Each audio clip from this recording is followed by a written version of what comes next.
In Seaworld's Blackfish analysis, they address many points which they find wrong or misleading. Are all of their points correct? It's episode number 2 of Cetatalks.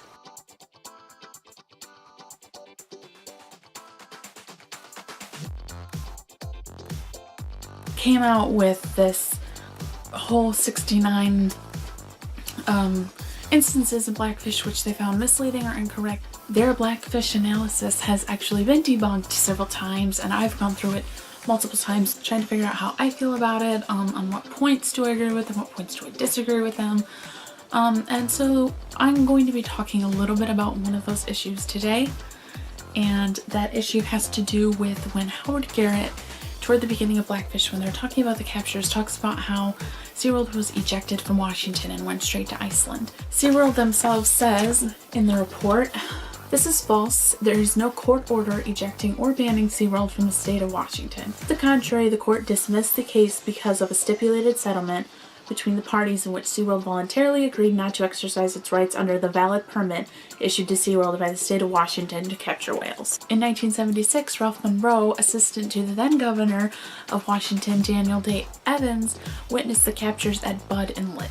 He witnessed Seaworld using explosives and aircrafts, which is a direct violation against their permit. So because of this, the governor, Daniel J. Evans, sued Seaworld. Seaworld, of course, fought back against this lawsuit and technically lost. The state of Washington decided that they had to give up the 2 orcas left captured in Bud Inlet. The important thing to realize is the third and final stipulation of the dismissal. It states, "Orcinus orca presently at Pier 56 will not be included within the 4 Orcinus orca which may be collected by Seaworld under Permit 22. However, Seaworld will not exercise its right under Seaworld 22 or successor permits to take any killer whales within the waters of the state of Washington."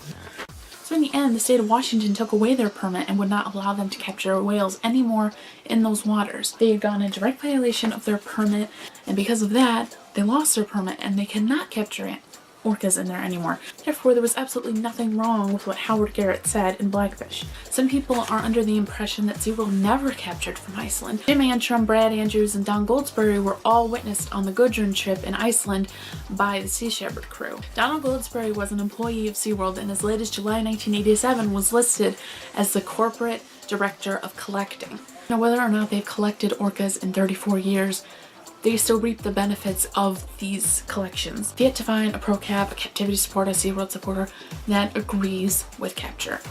Yet, they are unwilling to see the connection between what Seaworld has done, what Seaworld still does, and how these animals are still being harmed because of it.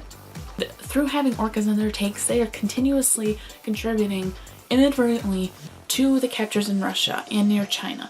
It is because of places like Seaworld that get so much money that so many other places are still tearing animals away from the wild.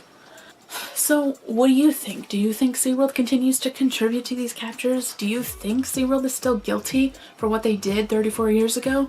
Let me know what you think in the comments below. If you like this video, please subscribe because I put out new videos every Thursday. All my contact information is in the description box below. I hope you enjoyed this video and I hope you have a good week. Bye guys!